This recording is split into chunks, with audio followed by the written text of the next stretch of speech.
आलमी वबा कोविड-19 आने के बाद हर तरफ अफरा तफरी थी, बेरोजगारी थी, माशी इस्तेसाल था, खौफ ने जगह ले ली थी, लोग बीमार हो रहे थे, मौत की तरफ जा रहे थे और दुनिया भर के डॉक्टरों की अव्वलीन तरजीह थी मरीजों की जान बचाना और इस खतरनाक बीमारी को फैलने से रोकना। ऐसे में पाकिस्तानी डॉक्टर्स भी किसी से कम नहीं थे, चाहे वो पाकिस्तान में हो चाहे किसी और मुल्क में हो, और उन्होंने इस बीमारी पर तहकीक का और रिसर्च का आगाज़ किया। अमेरिका में मुकीम पाकिस्तानी डॉक्टर महविश मार्टिन ने कोरोना वायरस पर एक तहकीक की और उनकी जो तहकीक थी वो नामवर अमरीकी medical magazine journal of medical virology में शाया हुई और उसके मुताबिक जो फरबा अफराद होते हैं उन्हें कोरोना वायरस से खतरा ज़्यादा होते हैं। महविश मार्टिन पाकिस्तान की बड़ी ज़बरदस्त डॉक्टर जो कि वहाँ पर अमरीका में जाकर अपना काम कर रही हैं, वो हमारे साथ लोहा मनवा रही हैं, मेडिकल का लोहा जी, लोहा वाकई मनवा रही हैं। अस्सलाम वालेकुम महविश। जी, क्या हाल चाल है? बिल्कुल ठीक महविश, बहुत बहुत मुबारक हो आपको। एक तो ये कि आपकी इतनी ज़बरदस्त रिसर्च पब्लिश हुई और फिर अब आप ये जो माउंट सिनाई हॉस्पिटल में आप जा चुकी हैं उसकी भी मुबारकबाद, और आप जो ये अमेरिका में हैं चूँकि आप तो आप जाग रही हैं उसकी भी मुबारकबाद। Thank you so much, thank you so much. क्योंकि अमेरिका में तो इस वक्त जी कहिए। रहेगा हम टीवी तो मेरा it's one of my favourite channels, और जब मुझे आप लोगों की कॉल आई तो मैंने कहा बेशक रात का टाइम है, 12 इस टाइम 1 बज रहा है रात का, तो I had to stay up. बस बड़ी माजरत इस टाइम की जो अजीब सी ये है सितम ज़रीफ़ी, इसके लिए बड़ी माजरत कि आपको हमने जगाया हुआ है, काम भी आप करती हैं। ये बताएं कि आपकी ये जर्नी, ये पाकिस्तान से एक डॉक्टर गई, अमेरिका में सेटल हुई और वहाँ पर अब अपने मेडिसिन का लोहा मनवा रही है, ये कैसे मुमकिन हुआ? सारा ये जर्नल कैसे पब्लिश हुआ? जॉब इतने प्रेस्टिजियस हॉस्पिटल में आपको मिली न्यूयॉर्क सिटी में, ये how did you make it possible?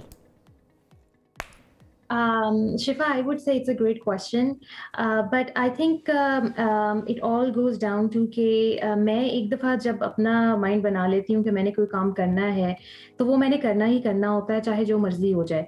तो अब जैसा पेंडेमिक आया तो सब लोग बहुत डरे हुए थे कि भी बहुत से डॉक्टर्स जो हैं हॉस्पिटल्स में जाते हुए आपको डर लग रहा था, क्योंकि एक तो ये कि उस टाइम हमें पता ही नहीं था इस वायरस के बारे में कि क्या चीज़ है, कैसे बॉडी पे एक्ट कर रहा है, long term short term effects कुछ भी नहीं पता था इसके बारे में। तो मैंने ये सोचा कि मैंने इस वायरस पे काम करना है, मुझे ये अल्लाह ने मौका दिया है, और ये पेंडेमिक देखें 100 साल बाद आया है, ठीक है।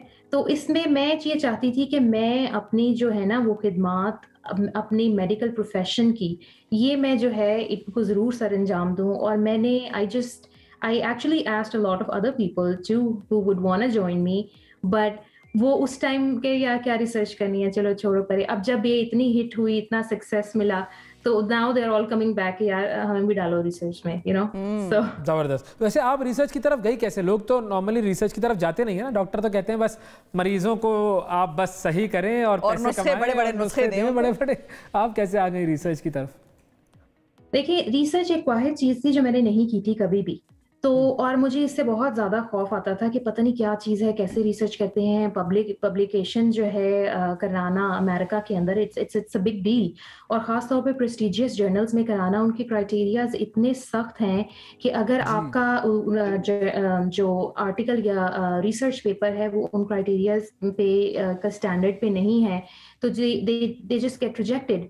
तो मैं बहुत ज़्यादा डरी हुई थी, लेकिन बट आई थॉट कि मैंने ये करना है। Again when I decide that I have to do something, I connected with the right-minded people, जो लोग थे। तो मेरे साथ रिसर्च में काफ़ी ज़्यादा इंडियन डॉक्टर्स थे, अमेरिकन्स थे, कनेडियंस थे, तो हम सब ने मिलके सोचा कि हमने इस पे काम करना है, और it was a personal thing, मुझे खुद को एक क्यूरियोसिटी। यस। अच्छा महविश, ये बताएं कि अमेरिकन मेडिकल सिस्टम में एंटर होना भी बड़ा मुश्किल है, वजाते खुद आपके बहुत सारे एग्जाम्स होते हैं। खैर मेडिसिन हर जगह ही बहुत मुश्किल है, लेकिन अमेरिकन सिस्टम में घुसना तो फिर और ज़्यादा मुश्किल है, वहाँ पे पब्लिश होना और ज़्यादा मुश्किल है।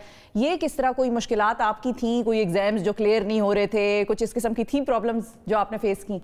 और ये शिफा भी चूंकि आधी डॉक्टर है, इन्हें बता दें, हो सकता है ये कोई आधा ना इम्तिहान पास कर लें। ये यहाँ की ये ना नीम हकीम होते हैं ना, ये नीम डॉक्टर हैं ये। नहीं, शिफा ने बहुत अच्छा सवाल किया। शिफा, अमेरिका का जो सिस्टम है, it is one of the hardest medical systems in the world, ठीक है। इनके जो एग्जाम्स हैं उनका कोई सिलेबस नहीं होता, जिस तरह आपने स्टेप्स होते हैं इनके, ठीक है। स्टेप 1 है, 2 है, 2 के आगे 2 पार्ट्स हैं, फिर स्टेप 3 है।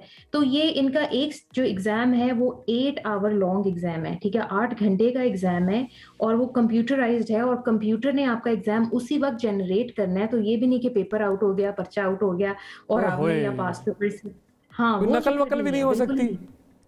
बिल्कुल नकल का सिस्टम ही नहीं है। देखें, उन्होंने कंप्यूटराइज्ड है, मैंने अपना कोड डालना है तो कंप्यूटर ने मेरा टेस्ट जो है वो जनरेट करना है, जो बाकी दूसरों के टेस्ट से डिफरेंट होगा। बिल्कुल सही है।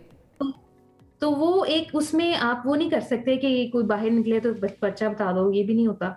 तो ये बिल्कुल बड़ा फेयर सिस्टम है और बड़ा ही, it's a painfully long process, but once you get to do it, you are a physician in one of the top countries of the world.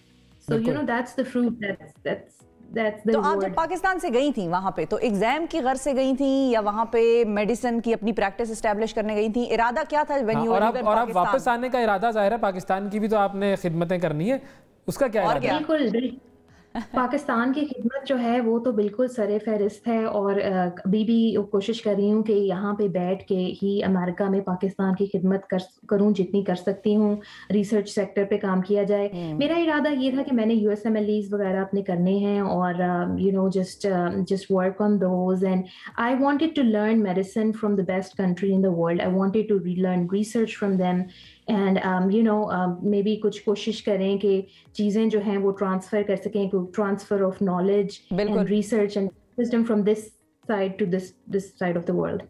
बिल्कुल ज़बरदस्त। तो अब पाकिस्तान का आज, जैसा कि हम सब जानते हैं, यौम पाकिस्तान है, 23 मार्च हम सब मना रहे हैं। आपने भी ग्रीन कलर के कपड़े ख़ास तौर पे पहने हुए हैं इसी दिन की मुनासिबत से। तो क्या आप अपनी थोड़ी सी जो रिलेशनशिप है पाकिस्तान के हवाले से उसको थोड़ा सा लोगों के लिए बयान करेंगी कि वो जो बाहर चले जाते हैं लोग, मगर दिल से पाकिस्तान नहीं निकलता है?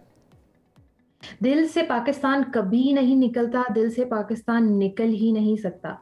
आप यकीन करें कि जब तक पाकिस्तानी खाना ना खाएं तो ऐसे लगता है कि खाना ही नहीं खाता।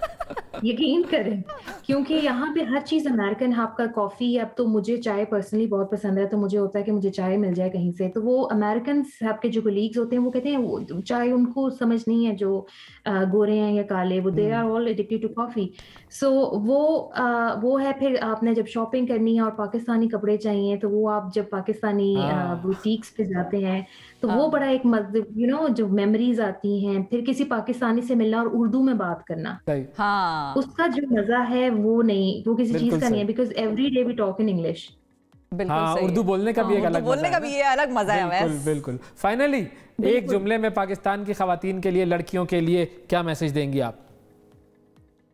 पाकिस्तान की खवातीन आई गेस बहुत ही करेजियस, बहुत ही ज़्यादा ब्रेव खवातीन हैं।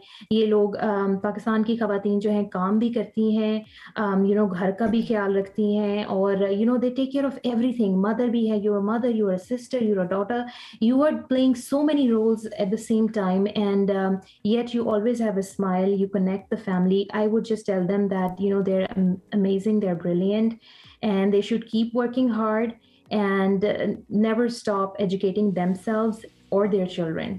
बिल्कुल ठीक है जी, बहुत शुक्रिया, बहुत शुक्रिया अदा करेंगे। डॉक्टर महविश मार्टिन नाज़रीन हमारे साथ थी, अमेरिका से हमें ज्वाइन कर रही थी और वो बता रही थी कि किस इरादे से वो बाहर गई थी, लेकिन खिदमत खल्क और खिदमत पाकिस्तान का जज्बा आज भी उनके दिल में वैसा ही है।